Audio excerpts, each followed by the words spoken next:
Thank you very much.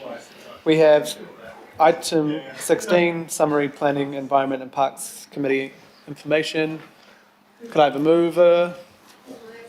Deputy Chair, Councillor Filipina, are you wanting to ask? Yeah, I've got a couple of questions. I'll make them as statements as well.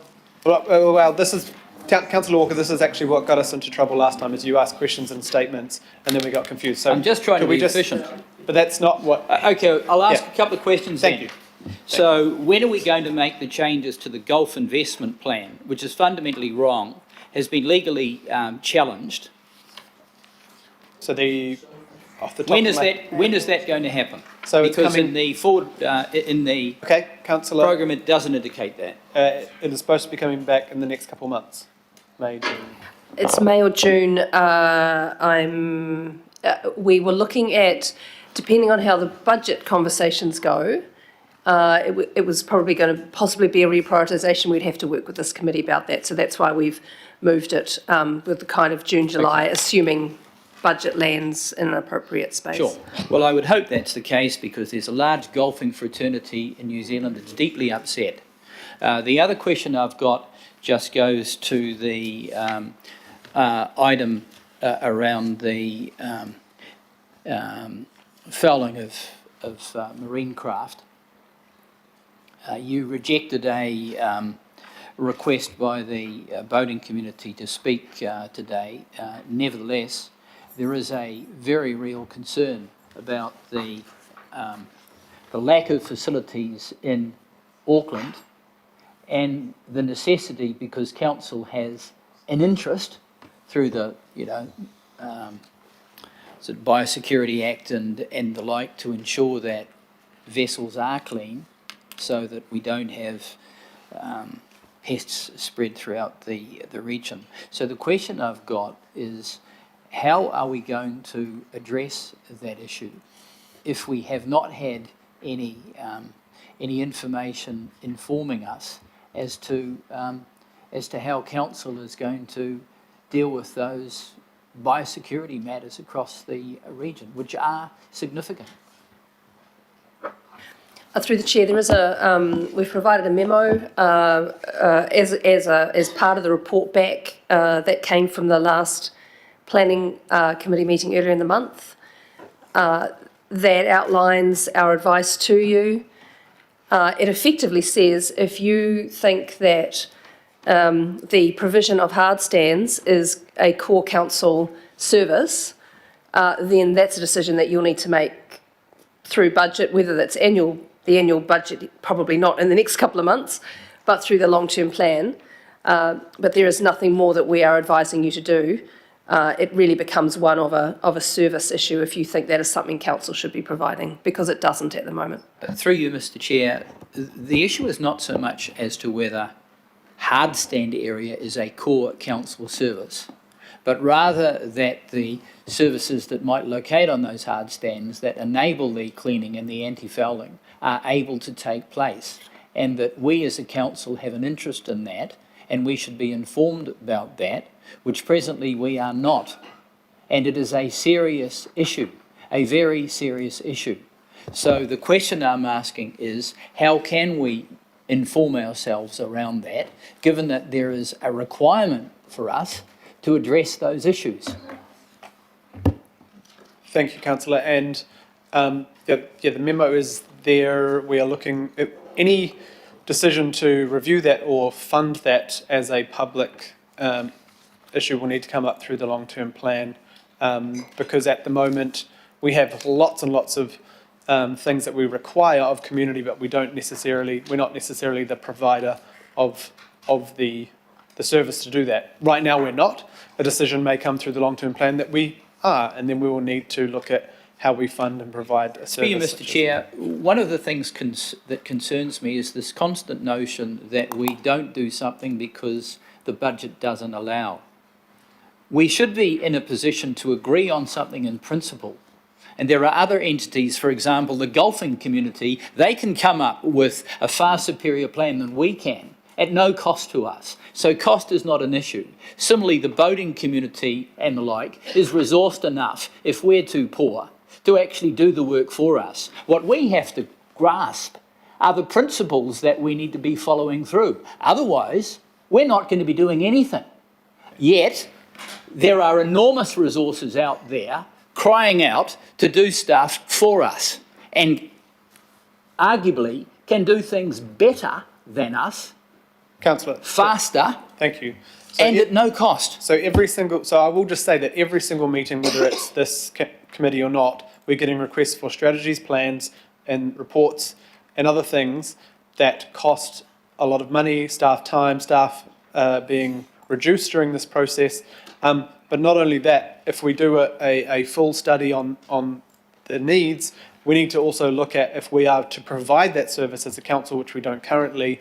That is also a significant cost. That can only happen through the 10-year budget. That cannot happen Through you, Mr. Chair, what I'm pointing out is there's actually a different way of doing things, Yes. so that we don't put things off. Councillor Walker, I've taken your opinion on every single issue. On this issue too, we've got a memo here, and I've said there is no budget to do what you're asking right now. Well, that is, well, you can prepare that out of your own money, I guess, but that is not how things work. Thank you, Councillor Fletcher. Just doing a bit more of a deep dive into the issue that came before the last planning committee meeting, where there was discussion around the decision-making roles of the local board, but the issue of harmful marine organisms, and so it becomes one, and I know that correspondence has been received from the Hauraki Gulf Forum, the Hauraki Gulf Executive Officer, Alex Rogers, had sent the concern through on the very specific issue, and I'll probably have the name pronounced incorrectly, but cholera. And Megan Tyler had undertaken to come back to us formally on that issue. Now, it might be, and I'm all for, if the private sector can provide the facilities that are required to make sure that the anti-fouling and hull cleaning can take place in appropriate locations across the region, then that is fine. But I want to have the comfort of knowing that on the advice that we've received from Alex Rogers, who I think is a very well-respected senior officer with the Hauraki Gulf Forum, on this issue of harmful marine organisms, that issue has been specifically addressed, because it's not one that we can fob off for the next 10-year plan. I'd like to know if we can have a response on that issue. Through the chair, I'm wondering, just given because this isn't on the agenda, if once you review that memo, and if there are other questions or pieces of information that you feel is important, particularly say around our role in regional pest management, for example, then please just let me know, and I'm happy to provide that. In terms of the specific nature of the Okahu hard stand and the decision and process made on that matter, we have been advised that some legal proceedings have begun on the process for that decision. So now, a public conversation about that is not appropriate, given we've got legal action underway. However, just in terms of some of the other information, if the memo doesn't do enough, please just let me know, and I would be happy to try and help. I don't wish to cause any awkwardness in terms of any potential legal proceedings, but my understanding from the last planning meeting was that we were going to have more information on the invasive seaweed that was devastating Great Barrier. And so I would welcome more information on that environmental issue. Thanks, Councillor Fletcher. Thanks, Councillor, and we can look into more of that information. But on the decision making, we cannot speak of that because of the judicial review happening right now. Councillor Filipaina. Thank you, Chair. I don't want to elongate this particular item, but just a question on clarification for Megan. Megan, did you say that in response to the Gulf investment that we will have to wait until this annual plan discussions have finished, and then possibly look at the long-term plan in regards to doing further work on what I believe is a very good piece of work from our staff with the golf investment. Is that the clarity I'm getting from you? Yeah, through the chair, it was one of timing. We felt that it would be more useful to get the budget conversation completed for this annual budget, then bring that back and you can determine what you do and what your timing is on that. Yep. Thank you so much. Thank you. And last, Councillor Watson. I just want to make a very brief comment, Mr. Chair. Is that okay now? Absolutely. Yeah. So I just, in terms of the report to do with the boat haul out and hard stand provision, and bearing in mind the legal proceedings, I'll steer clear of saying anything much about the landing. But I just really want to put on record, Mr. Chair, my concerns really as to the council performance of its duties under the Biosecurity Act, where council is required to provide leadership, and I think that word leadership is really important, in activities that prevent, reduce or eliminate adverse effects from harmful organisms present in New Zealand. So I think in this respect the memo is somewhat lacking.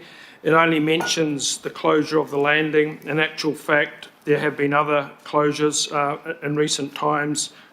Pier 21, Little Shoal Bay, in addition to the landing. Milford has been reduced and Gold Hole is threatened. More disturbingly, Mr. Chair, is that two of the marinas that provide 25% of the region's anti-fouling capacity, that's Pine Harbour and Hobsonville, actually have planning provisions active within them that would enable that land to be developed for housing. That's in the unitary plan. So I think in respect of that leadership to eliminate those adverse effects, I think it's a bit of a stretch. We may be providing some nominal education and direction, but based on our own hull inspection surveys, only 53% of the moored boats are currently compliant. That's just barely half. To achieve full compliance, there'd have to be a significant increase in the demand for haul-out facilities, and I don't think that's sufficiently recognised in the memo, Mr. Chair. The ecometric report, which the memo includes, identifies as a current capacity to anti-foul 33% of boats every 12 months and 66% if every 24 months. Yet only 53% are currently compliant. So I would say in terms, and I don't want to keep people any longer because I've got to get going too, is that the notion at the end of the memo that this is somehow indicative of leadership and being active in eliminating these adverse effects, that falls a long way short of that. But perhaps I will pursue that with the officers, Mr. Chair, so not to prolong matters today, but I think it's important to put that on the record. Thank you. Here. Thank you very much, Councillor. All those in favour? Aye. Any opposed? No. Thank you. Right, no, so now we will move. There was no extraordinary items. Thank you very much to everyone, the public, for holding on, and those recording today. And we will now move to exclude the public from the following parts of the meeting. Do I have to announce anything else? No. Right, I'll move. Second, Councillor Darby. All those in favour? Any opposed? Thank you. Right, so now we will, do you need 5 minutes? We'll have 5 minutes, so come back at 5:32.